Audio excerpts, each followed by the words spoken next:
Les chérubins sont dans les visions prophétiques. Ils sont en relation avec le jardin, le tabernacle et le temple. Les chérubins sont appelés des êtres vivants.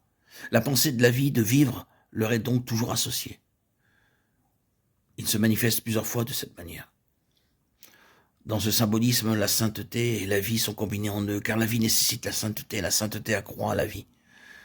Vous ne pouvez pas séparer ces deux choses. Vous ne pouvez pas avoir la vie sans la sainteté, vous ne pouvez pas avoir la sainteté sans qu'elle conduise à la vie.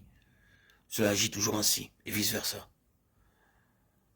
Plus de sainteté, donc plus de vie, donc plus de sainteté. Ces êtres vivants, ces chérubins sont dans leur fonction, les gardiens de la sainteté divine, en rapport avec la vie divine.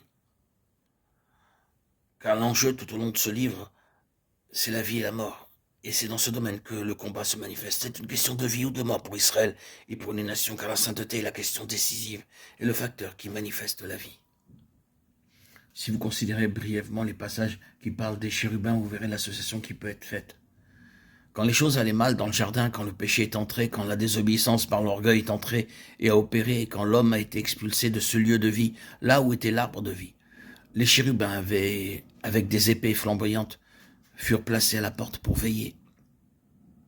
Leur présence signifiait « il y a ici une vie sainte », et ce qui est perverti, pollué, corrompu et profane ne peut pas y entrer, ne peut pas la toucher, ne peut pas s'approcher d'ici, c'est banni. Les chérubins pourraient nous déclarer « nous sommes les gardiens non seulement de cette vie, mais surtout de la sainteté qu'elle exige ». Ensuite, les faces des chérubins furent tissées sur un rideau sur le voile qui était encore entre le lieu saint et le lieu très saint. L'homme ne pouvait franchir ce voile qu'au péril de sa vie. Ils témoignaient encore par cela qu'ils étaient les gardiens de ce qui est saint, et en tant que tels, les profanateurs périraient s'ils franchissaient ce voile.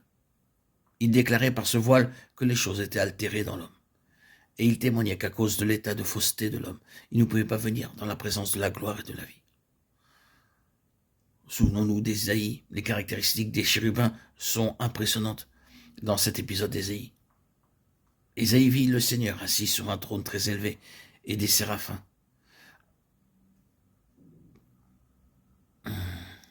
Un autre mot pour les désigner, je pense, criaient l'un à l'autre et disaient « Saint, Saint, Saint » et l'Éternel des armées, Ésaïe 6:2.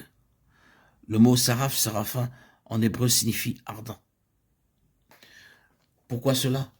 Contrairement à la loi, le roi Osias, l'encensoir à la main, avait pénétré dans le temple pour servir à l'autel.